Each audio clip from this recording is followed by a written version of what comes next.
আমার তো একটা কষ্ট আছে যে আমি আমার এখনো পর্যন্ত বাংলাদেশে আমার শ্রেষ্ঠ কাজটা আমি করতে পারিনি। তবে আপনি বলছিলেন যে কলকাতায় গিয়েছেন এবং কলকাতায় আপনার একটা জায়গা তৈরি হয়েছে এবং সেখানে আপনি রেন্ট নিয়ে একটি ফ্ল্যাটেও থাকেন। হ্যাঁ, আমি ভাড়া থাকি।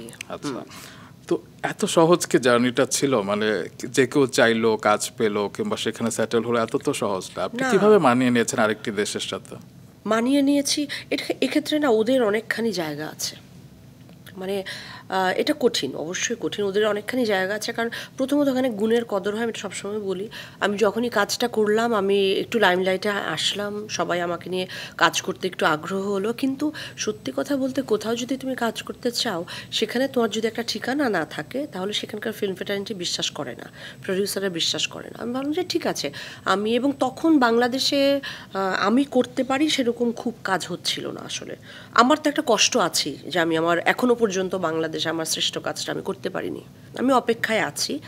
তো সেই কষ্টের থেকে, সেই জায়গার থেকে, সেই আর্টের প্রতি যে আর্জ, অ্যাক্টিং করবার যে প্যাশন, সেইগুলোর কারণেই আমার কলকাতায় যাওয়া। যে ঠিক আছে, আমাকে তো কিছু করতে হবে, অভিনয় ছাড়া তার কিছু পারিনি করতে, কোনো কিছু তো পার্সু করি নাই আমি। তো আমি সেখানেই যাই।